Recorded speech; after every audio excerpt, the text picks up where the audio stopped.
Assalamualaikum warahmatullahi wabarakatuh. Hamdan wa syukranillah, amma ba'du.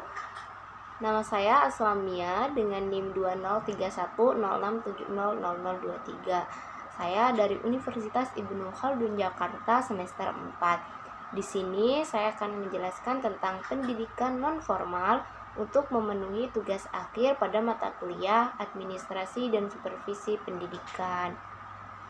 Nah, teman-teman, pendidikan non formal itu adalah jalur pendidikan di luar dari pendidikan formal. Namun, pendidikan non formal ini dilaksanakannya juga terstruktur dan terencana. Jadi, penghargaan dari pendidikan non formal ini biasanya juga diakui oleh lembaga daerah atau sebagainya. Nah, dalam pendidikan non formal ada beberapa prinsip yang di dalamnya. Yang pertama itu ada prinsip pembagian kerja, ada juga prinsip kedisiplinan, dan sebagainya. Teman-teman, dalam pendidikan non formal ada 3 cara atau 3 tahap dalam administrasi kurikulum pendidikan non formal. Nah, yang pertama itu ada perencanaan. Nah, bagaimana sistem itu dirancanakan sebelum dimulai. Ketika perencanaan itu sudah matang, maka dilakukanlah pelaksanaan. Nah, pelaksanaan ini adalah realisasi atau implementasi dari perencanaan tadi ya, teman-teman. Lalu ada evaluasi. Nah, tahap evaluasi ini untuk melihat apakah pendidikan non formal ini sudah mencapai tujuannya atau belum. Teman-teman, pendidikan non formal ini mengacu pada kebutuhan masyarakat karena prinsip pada dasarnya pendidikan non formal ini untuk melihat apa kebutuhan masyarakat yang ada pada saat itu. Pendidikan non formal itu dilaksanakannya secara fleksibel, artinya tidak terikat oleh waktu dan tempat. Pendidikan ini bisa dilakukan di mana saja dan kapan saja. Nah, contoh dari pendidikan non formal ini ada majelis taklim, ada privat les, dan sebagainya.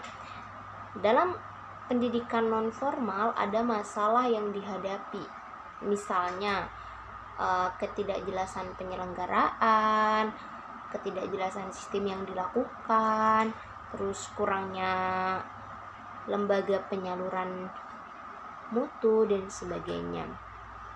Teman-teman, dalam pendidikan non formal ini, ketika kita mengambil contoh majelis taklim, nah majelis taklim itu kan tidak terikat oleh tempat waktu ya. Biasanya majelis taklim ini bisa dilakukan di mana saja dan kapan saja. Kalau beda dengan pendidikan formal yang biasanya dilakukan hari Senin sampai hari Jumat, terus seragamnya sudah ditentukan oleh lembaga dan sebagainya. Nah, di sini dalam pendidikan non formal biasanya itu kendala yang sering dihadapi dalam pendidikan non formal itu adalah kurangnya kesadaran masyarakat akan keberadaan dari pendidikan non formal.